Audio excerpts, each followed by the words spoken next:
Hi friends, welcome to our channel. எல்லாரும் எப்படி இருக்கீங்க? அல்ஹம்துலில்லாஹ் நாங்கள் இங்கே எல்லோரும் நல்லா இருக்கோம். இந்த vlog பார்த்தீங்கன்னா நான் இந்தியா ட்ரிப் போகிறதுக்கு 1 வீக் முன்னாடியே எடுத்தது. ஆனால் எனக்கு அதுக்கப்புறம் எடிட் பண்ண டைம் இல்லாதனால இப்போ தான் நான் அப்லோட் பண்ணுறேன். மார்னிங்கில் வந்து கிச்சனுக்குள்ளே வந்த உடனே முதல்ல டிஷ் வாஷர் தான் அன்லோட் பண்ணுவேன். அதனால பாத்திரத்தெல்லாம் எங்கெங்கே வைக்கணுமோ அங்கெல்லாம் வச்சிட்டு இருந்தேன். வச்சதுக்கப்புறம் அன்றைக்கி வந்து பிரேக்ஃபாஸ்ட்டுக்கும் லஞ்சுக்கும் சேர்த்தே வந்து ஸ்டார்ட் பண்ணிடலாம் அப்படின்னு சொல்லிட்டு தான் வந்து ஆரம்பித்தேன். ஏன்னா அன்றைக்கி பார்த்திங்கன்னா ஆப்பிள் பிக்கிங் போகலான்னு பிளான் பண்ணியிருந்தோம். அதனால வந்து சீக்கிரமே லஞ்சை முடிச்சாதான் நம்ம வந்து கிளம்ப முடியும் அப்படின்னு சொல்லிட்டு நான் இயர்லியாகவே ஸ்டார்ட் பண்ணிட்டேன். அன்றைக்கி பிரேக்ஃபாஸ்ட்டுக்கு வந்து பார்த்திங்கன்னா கோதுமை ரவையில் தான் உப்புமா செஞ்சுருந்தேன். எப்போதும் கோதுமை ரவையில் செய்யும் போது சிக்கன் இல்லைனா மட்டன் போட்டு செய்வேன். அன்றைக்கி ப்ளெயினாக தான் செஞ்சேன். ஏன்னா மத்தியானத்துக்கு வந்து ரசமும் சிக்கன் கிரேவியும் தான். அதனால வந்து மார்னிங் வந்து பார்த்திங்கன்னா சிம்பிளாகவே செஞ்சுட்டேன்.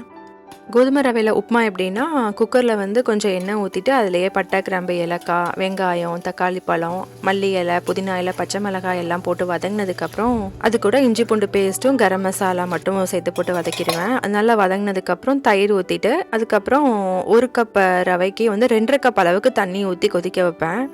நல்லா கொதிச்சதுக்கப்புறம் 1 கப் ரவை சேர்த்துட்டு அது நல்லா மீடியம் ஃப்ளேம்லேயே மூடி வச்சுருவேன். இந்த மாதிரி தண்ணியெல்லாம் நல்லா ட்ரை ஆனதுக்கப்புறம் மறுபடியும் குக்கரை மூடி விசில் போட்டு சிம்லேயே ஒரு 15 நிமிஷத்துக்கு வச்சு விட்ருவேன்.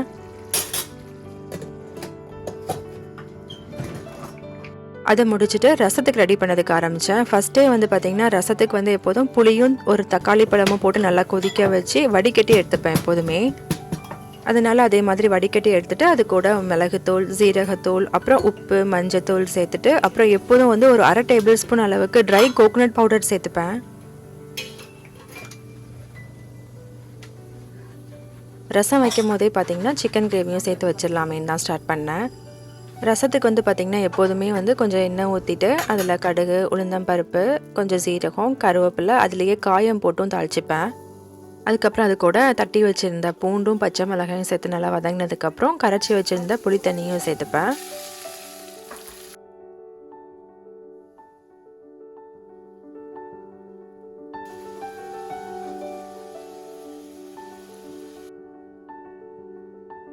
அடுத்து பார்த்திங்கன்னா வீட் ரவை உப்புமாவும் ரெடி ஆகிடுச்சு.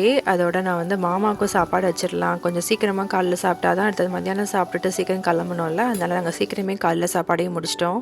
இந்த வீட் ரவையில் பார்த்திங்கன்னா காய்கறி கூட போட்டு பண்ணலாம், வெஜிடபிள் பிரியாணி மாதிரியே தான் இருக்கும். சிக்கன் கிரேவிக்கு பார்த்திங்கன்னா ஏற்கனவே எண்ணெய் ஊற்றியிருந்தால அதில் பட்டை, கிராம்பு, ஏலக்காய், வெங்காயம், தக்காளி பழம், பச்சை மிளகாய் சேர்த்து நல்லா வதக்கிட்டு அதில் இஞ்சி பூண்டு பேஸ்ட்டும் போட்டு சேர்த்து வதக்கியிருந்தேன். அப்புறம் இதுக்கு மசாலான்னு பார்த்திங்கன்னா மஞ்சத்தூள், கரம் மசாலா, அடுத்து வந்து தேவையான அளவுக்கு வத்தத்தூள், அப்புறம் உப்பும் சேர்த்து நல்லா மிக்ஸ் பண்ணிக்கலாம். மசாலா எல்லாம் நல்லா மிக்ஸ் ஆனதுக்கப்புறம் சிக்கன், மல்லி இலை, அப்புறம் கொஞ்சமாக 2 டேபிள் ஸ்பூன் அளவுக்கு ட்ரை கோகோனட் பவுடரும் போட்டு நல்லா மிக்ஸ் பண்ணிவிட்டு மீடியம் ஃப்ளேம்லேயே வந்து ஒரு 2 விசில் வச்சேன். நான் தண்ணி எதுவும் ஊற்றலை. சப்போஸ் உங்களுக்கு வந்து குக்கரில் அடிப்பிடிக்கும்னு தோணுச்சுன்னா நீங்கள் ஒரு 1/2 டம்ளர் அளவுக்கு தண்ணி சேர்த்துக்கலாம்.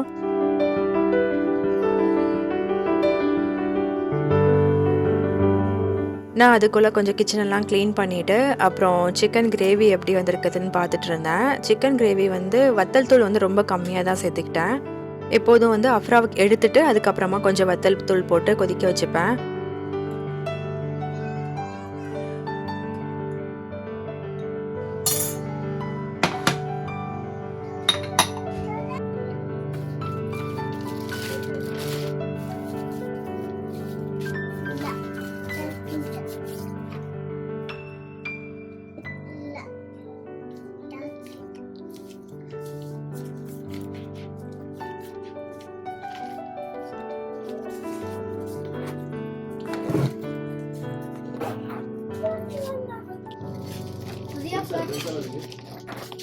எல்லாத்தையும் பேக் பண்ணிவிட்டு நாங்கள் லஞ்ச் வந்து வீட்டிலேயே முடிச்சுட்டு தான் கிளம்பினோம். அஃப்ராக் மட்டும் நான் பேக் பண்ணி எடுத்துருந்தேன்.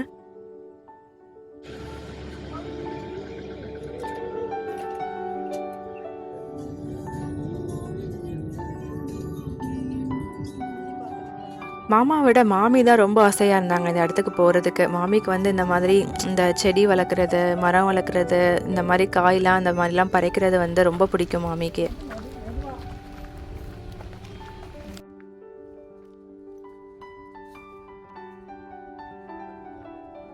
அன்றைக்கி வெயிலும் பார்த்திங்கன்னா ரொம்ப இல்லை, கொஞ்சம் நல்லா மைல்டாக தான் இருந்தது. இல்லைனா கொஞ்சம் மாமா மாமிக்கும் ரொம்ப கஷ்டமாக இருந்திருக்கும். ரொம்ப வெயிலோட கொஞ்சம் தூரம் நடக்கிற மாதிரியே இருந்தது இது.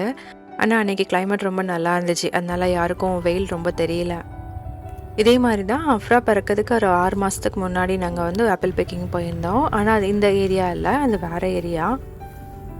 அதுவும் ஆனால் நல்லா இருந்துச்சு. அங்கே வந்து பார்த்திங்கன்னா எல்லாமே ஒரே இடத்துலையே இருந்துச்சு. ஆப்பிள், கிரேப்ஸு, பீன்ஸ், அப்புறம் வெஜிடபிள்ஸும் கொஞ்சம் இருந்தது. இங்கே வந்து பார்த்திங்கன்னா இங்கே ஆப்பிள் மட்டும்தான். அடுத்தது வந்து காரில் போனால் பக்கத்தில் வந்து அடுத்தது கிரேப்ஸு, ராஷ்பெரி அந்த மாதிரிலாம் இருக்குன்னு சொன்னாங்க. ஆனால் எங்களுக்கு வந்து டைம் ஆகிடுச்சு. நாங்கள் ஆப்பிள் பிக்கிங்கில் முடிக்கிறதுக்கே எங்களுக்கு வந்து ஒரு 4:30 கிட்ட ஆகிடுச்சு எங்களுக்கு.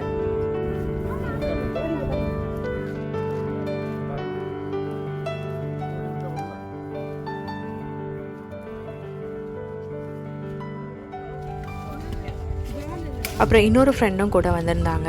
அவங்களோட பொண்ணு வந்து ஹாதியா. அவள் வந்து அனஃப் கூடலாம் சேர்ந்து விளையாண்டுட்டு இருந்தா. அவங்க 2 பேரும் தான் சேர்ந்து ஆப்பிளெல்லாம் பறித்து பேக்கில் போட்டு ஃபில் பண்ணிகிட்டு இருந்தாங்க. இங்கே வந்து பார்த்திங்கன்னா 2 பேக் வச்சுருந்தாங்க. ஒன்று வந்து ஸ்மால் பேக்கும், இன்னொன்று வந்து மீடியம் சைஸ் பேக்கும் வச்சுருந்தாங்க. நாங்கள் வந்து மீடியம் சைஸ் பேக் தான் வாங்கியிருந்தோம். அதில் வந்து நம்ம ஃபில் பண்ணணும். அந்த பேக்குக்கு தான் வந்து ப்ரைஸ்ன்னு சொல்லியிருந்தாங்க. ஒரு $25 நினைக்கிறேன் அந்த மீடியம் சைஸ் பேக்குக்கு. அந்த பேக்கில் வந்து ஃபில் பண்ணிக்கலாம். ஆனால் நமக்கு வந்து அதே ப்ரைஸ் தான், $25 தான். ஆப்பிளுக்கு வந்து அவங்க வெயிட் போட்டு செக் பண்ண மாட்டாங்க. இங்கே முதலையே வந்து அந்த பேக்குக்கு ப்ரைஸ் கொடுத்து பே பண்ணுறது தான். அதே மாதிரி பார்த்திங்கன்னா கடையில் வாங்கி சாப்பிட்ற ஆப்பிளுக்கும் இந்த மாதிரி ஃப்ரெஷ்ஷாக மரத்துலேருந்து பறித்து சாப்பிட்ற ஆப்பிளுக்கும் வந்து ரொம்ப டிஃப்ரெண்ட் இருந்துச்சு டேஸ்ட்டு.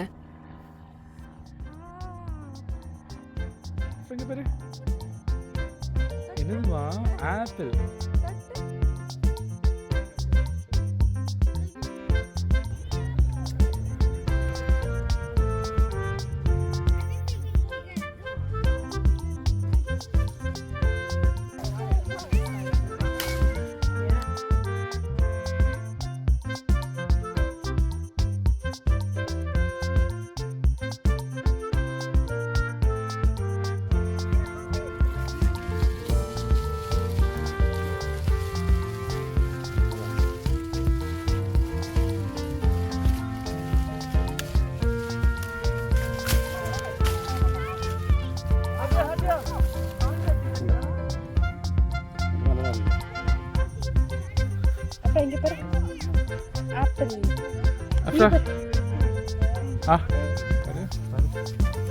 ஓகே பாப்பா.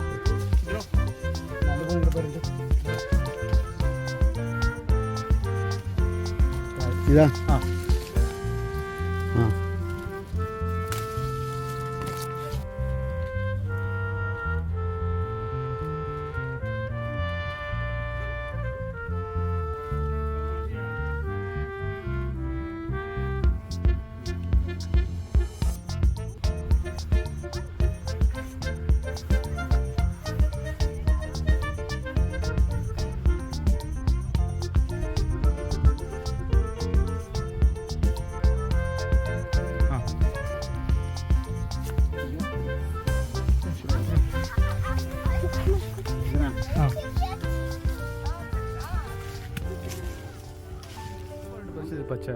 அனஃப் வந்து எப்போதும் ஆப்பிள் சாப்பிட மாட்டான். ரொம்ப ஃபோர்ஸ் பண்ணி தான் கொடுக்கணும். ஆனால் அவனே அன்றைக்கி ஒரு ஆப்பிள் ஃபுல்லாக சாப்பிட்டுட்டான். கொஞ்சம் ஜூஸியாக இருந்தனால அவனுக்கு பிடிச்சிருந்ததுன்னு நினைக்கிறேன்.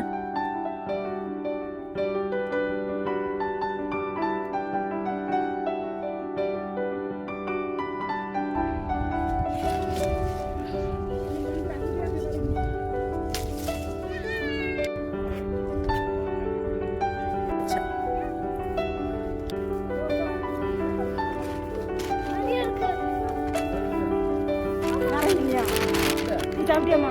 நான் சாப்பிட்டேன்.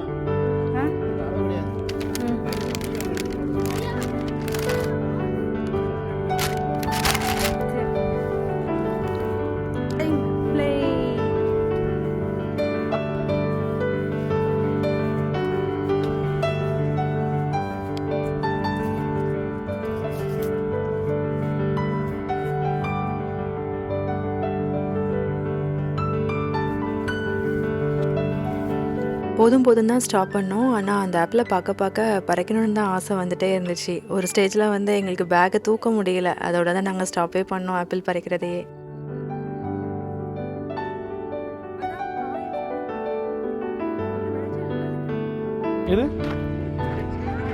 அப்புறம் பார்த்தீங்கன்னா அங்கே கொஞ்சம் ஃபார்ம் அனிமல்ஸும் இருந்துச்சு. ரொம்ப இல்லை, 1-2 இருந்தது. ஆனால் மட்டும் போய் பார்த்து வந்தான். அதுக்கப்புறம் நாங்கள் அங்கேயே கொஞ்சம் ஐஸ்கிரீம் ட்ரக் இருந்துச்சு. ரொம்ப நாள் ஆச்சு ஐஸ்கிரீம் சாப்பிட்டு, அதனால நாங்கள் அங்கே வெண்ணிலா ஐஸ்கிரீம் வாங்கி சாப்பிட்டுட்டு அப்புறம் உடனே கிளம்பிட்டோம்.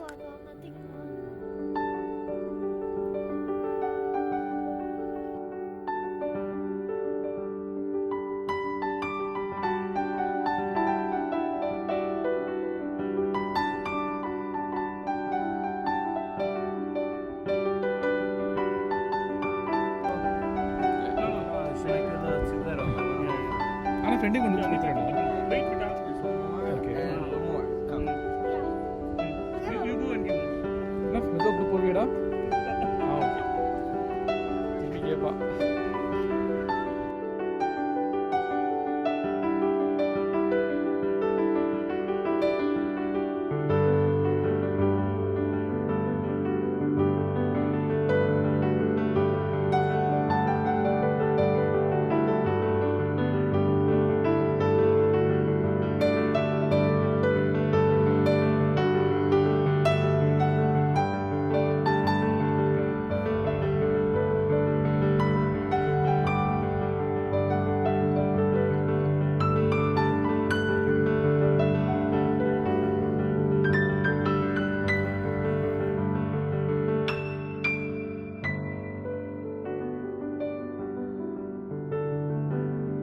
அவ்வளோதான், நான் இதோட இந்த vlog-அ நான் முடிச்சுக்கிறேன்.